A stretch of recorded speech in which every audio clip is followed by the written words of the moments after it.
Hello dear, this is Asif here. How are you friends? आज फिर आपको एक साथ एक नया वीडियो पे मिल रहे हैं। जैसे कि आपने थंबनेल देखा होगा और थंबनेल देखने के बाद ही वीडियो पे क्लिक किए होंगे। आपने थंबनेल में ये देखा होगा कि क्या एस चांद पढ़ना चाहिए कि नहीं पढ़ना चाहिए, क्या ये बुक आपके लिए अच्छा है कि नहीं अच्छा है। तो इन सारे सवालों का जवाब मैं दूंगा। आप जब 8 से 9th में स्विच किए होंगे या फिर आप 9th से 10th में जब स्विच किए होंगे तो आपके बहुत सारे भैया दीदी and so call teacher and so call madam science वाली, वो लोग आपको रिकमेंड किए होंगे कि एस चंद बुक पढ़ो, that is very good book. I know that आपने भी इधर उधर से देखा होगा। ये बुक अच्छा है कि ख़राब है, इसका आंसर मैं लास्ट में दूंगा। और आपको ये लेना कितना सही है कितना गलत है, इसका आंसर मैं लास्ट में दूंगा। आप तब तक वीडियो को देखो। फ्रेंड्स, जहाँ तक मेरा अनुभव है कि जिस तरीके से आपने 9th 10th पर पढ़ रहे हैं आप लोगों ने, और आपने भी 8 से 9th में गए होंगे, 9th से 10th में गए होंगे। एक ज़माना में मैं भी 8 में हुआ और मतलब रहा होगा, 9th में रहा होगा। मैं भी 8 से 9th में स्विच किया होगा। Isn't it? No I have done. मैंने भी किया था।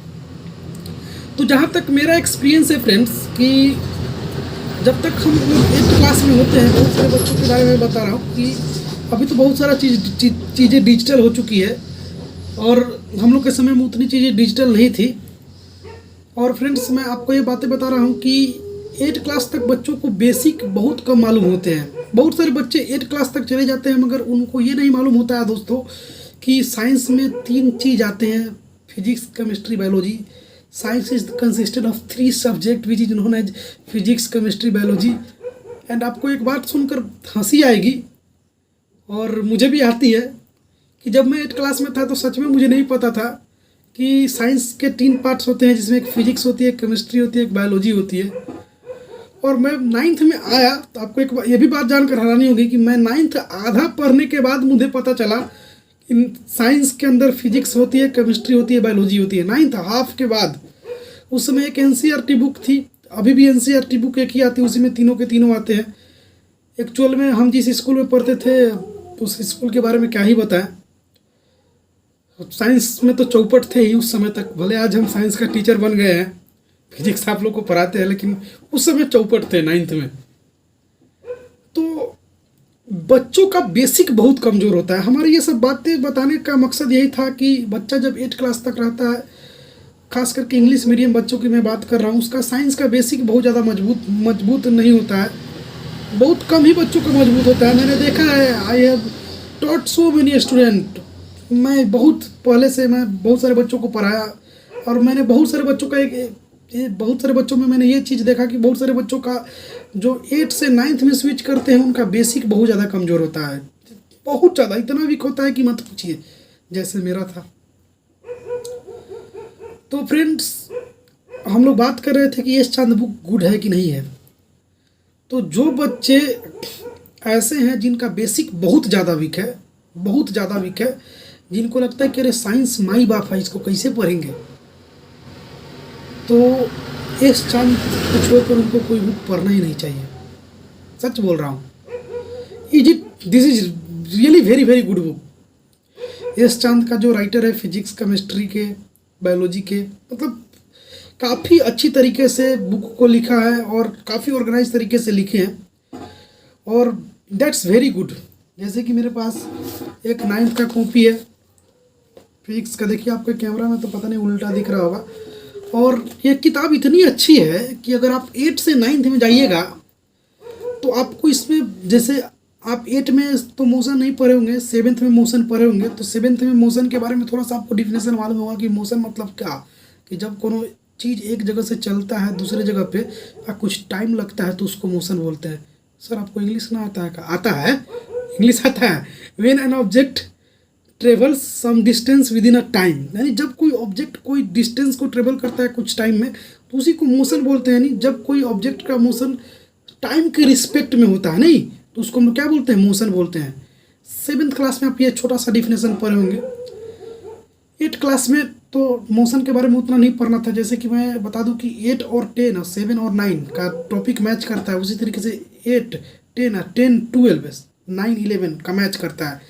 तो जो बच्चा 8 से 9th में जा रहा है उसका बेसिक बहुत ज़्यादा वीक है, तो मैं उस बच्चा को रिकमेंड करूँगा कि ये फिजिक्स का भी आता है, मेरे पास अभी फिजिक्स है, कॉपी है, मेरे पास और भी है लेकिन कोई स्टूडेंट लेकर चला गया है, केमिस्ट्री बायोलॉजी तीनों आता है, आप तीनों को खरीद लीजिए। थोड़ा सा महंगे आते हैं मगर अगर आप CBSE से पढ़ रहे हैं तो मुझे पता है कि आप अफोर्ड कर सकते हो, पता है, एकदम पक्का पता है। आप नहीं भी अफोर्ड कर पाओगे ना तो अपने पापा को बोलोगे कि सर पापा मुझे दिला दो ये बुक चाहिए, तो आपके पापा कहीं ना कहीं से पैसा इंतजाम कर ही देंगे। तो ये बुक बहुत ज़्यादा ज़रूरी है। ज़रूरी नहीं है मीन्स कहने का मतलब कि अगर आप बिगिनर्स है, आपको टीचर की बातें कम समझ में आती है या फिर टीचर की बातें समझ में आती है, तो आप इस बुक को पढ़िए। और इसमें ends number of numerical and ends number of question दे रखे हैं जो काफ़ी आपके लिए हेल्पफुल रहेगा। ठीक है, काफ़ी हेल्पफुल रहेगा। मैं खुद बच्चों को पढ़ाता हूँ तो मुझे पता है। और क्लास 10th के भी मेरे पास बुक है, देखिए ये भी फिजिक्स की बुक है, और इसके साथ केमिस्ट्री और बायोलॉजी के भी मेरे पास है, वो उधर अलमीरा पे रखा हुआ है। तो इस बुक में भी बहुत सारे क्वेश्चन दे रखे हैं, there are lots of question given in this book. And सबसे अच्छा एस चांद बुक की हमें खासियत ये लगती है ना कि ये कमज़ोर से कमज़ोर बच्चों को महान बना सकती है, क्योंकि इसमें एक एक, जैसे मान लीजिए इसमें आपका रिफ्रैक्शन का डिफिनेशन है, तो रिफ्रैक्शन का डिफिनेशन एक बार अलग तरीके से दे रखा है, एक बार उससे भी आसान तरीके से दे रखा है, एक बार उससे भी आसान तरीके से दे रखा है। मतलब 3-4 टाइप का एक ही डिफिनेशन को दे रखा है। बच्चा समझेगा क्यों नहीं? अरे भाई क्लास में तो तुम कुछ समझते होगे, कुछ क्लास में समझे, थोड़ा सा कुछ किताब पढ़ लो समझ में आएगा। और सेल्फ स्टडी करने वालों को मैं रिकमेंड करता हूँ हमेशा कि the one who studied from them self, from by self, जो बच्चा जो खुद से सेल्फ स्टडी केवल करता है उसके लिए तो मतलब सोचिए कि ये रामबाण है। ये जो बुक है ये बुक रामबाण है, ये वाला बुक क्या है? रामबाण है। इसमें बहुत सारे क्वेश्चन दे रखे हैं। मैं आपको एक बता दूं कि अगर आप 9th 10th में हो, अगर इस बुक को कर लेते हो, देखिए दोस्तों मैं बहुत दिनों से मैं इस बुक का प्रमोशन नहीं कर रहा हूँ ना, मुझे इससे कोई लेना देना है। मैं स्पेशली बहुत सारे बच्चे का मुझे डाउट आ रहा था कि सर एस चांद कैसा है, तो यूट्यूब पे बहुत सारे वीडियो पड़े थे, मैं भी सोचा कि मैं भी एक बना दूँ क्योंकि मेरे बच्चों को संतुष्टि मिल जाए। तो मीन्स कहने का मतलब कि this is very very really good book, आपको लेना चाहिए। अगर आप 9th में हैं 10th में हैं तो आप एस चांद बुक को पढ़िए। और इसके बाद भी एस चांद, अगर आपका एस चांद लगने लगता है कि हाँ ये बुक मेरे लिए अब सफिशिएंट हो गया, मैंने इसके सारे क्वेश्चन को 10-12 बार प्रैक्टिस कर ली, मैं उस बुक को कम से कम 3-4 बार ख़त्म कर लिया। अगर आप और ज़्यादा अपने फाउंडेशन को तैयार करना चाहते हैं तो आप क्लास 9th में है तो आप और दूसरे पब्लिकेशन का बुक स्विच कर सकते हैं, जैसे पियर्सन का बुक हो गया। जैसे अगर फिजिक्स बनाना चाहते हैं तो HC वर्मा का बुक ले लीजिए।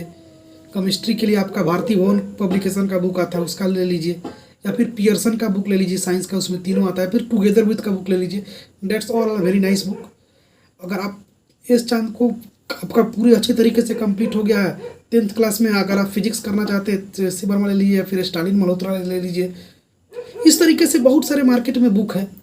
लेकिन आप अगर अपने आप को अच्छी तरीके से सीमित रखना चाहते हैं और चाहते हैं कि मेरा अच्छा सा पेस बन जाए, जो कि 11-12 में आपका काम है, अगर आप IITN बनना चाहते हैं या फिर आप इंजीनियर या फिर डॉक्टर बनना चाहते हैं, तो आपको अगर इस चीज़ में रुचि हो साइंस में, तो आप एस चांद बुक को एक बार ज़रूर पूरे क्वेश्चन को कीजिए, पूरे क्वेश्चन को थ्रोली कीजिए और 4-5 बार कीजिए, इतना बार क्वेश्चन कीजिए कि जैसे हम इस किताब को खोलें और इस किताब का क्वेश्चन प्रैक्टिस हम इतना बार किए हैं कि इसके किताब को ऐसे खोलें और कोई चैप्टर निकल गया, मान लीजिए हम लोग का चैप्टर ग्रेविटेशन निकल गया, अब इसको पलटते जाए पेज पलटने के बाद देखिए क्वेश्चन कहाँ पे आता है, क्वेश्चन यहाँ पे आ गया।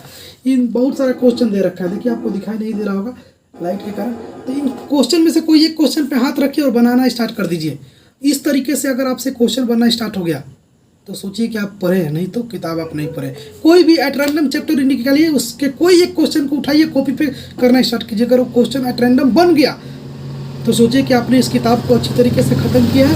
अदरवाइज आपको दूसरे बुक खरीदने की जरूरत नहीं है, आप इसी बुक को तब तक फॉलो कीजिए। पढ़ने का सबसे बेस्ट तरीका यही है कि मल्टीपल रिवीजन होना चाहिए। मैं अभी कुछ दिन बाद एक वीडियो डालने वाला हूँ कि how to revise a book multiple times, क्योंकि बोला जाता है कि एक ही जगह 100 फुट गड्ढे खोदने से पानी नहीं मिलती है, मतलब हर जगह 100 हर जगह 10-10 फुट गड्ढा खोदने से पानी नहीं मिलती है, एक ही जगह 100 फुट गड्ढा खोदने से पानी मिलती है। तो इसलिए एक ही किताब को बार बार पढ़िएगा तो ज़्यादा नॉलेज होगा, यही नहीं कि 100 किताब को एक साथ पढ़ने से कोई फ़ायदा नहीं है। सो दोस्तों, मेरा राय था, वीडियो काफ़ी लंबा हो चुका है, मेरा मनसा नहीं था कि वीडियो लंबा हो, मैं सोचा था कि 5 मिनट में निपटा दूंगा, लेकिन कुछ बातें बताने लगा। और ये बुक को आप ज़रूर कीजिए, that's very nice book. Science का तीनों पोर्शन के लिए ये आपके लिए अच्छा है, क्योंकि अगर आपका बेसिक बहुत वीक है तो this will going to help you. देखिए, आशा करते हैं कि आपको वीडियो अच्छा लगा होगा दोस्तों। जब मतलब नेक्स्ट वीडियो आने वाला है कि आप यूट्यूब से किस चैनल से फ्री ऑफ कॉस्ट एजुकेशन ले सकते हैं, तो आप उस वीडियो को देखना ना भूलिएगा। जस्ट 2 से 3 दिन बाद आने वाला इस वीडियो को रिलीज होने के बाद। सो मिलते हैं फिर दोस्तों नेक्स्ट वीडियो में, तब तक के लिए आप मुझे इजाज़त दीजिए, फिर मिलते हैं नेक्स्ट वीडियो में। तब तक के लिए you have a nice day, bye bye, take care, love you all guys.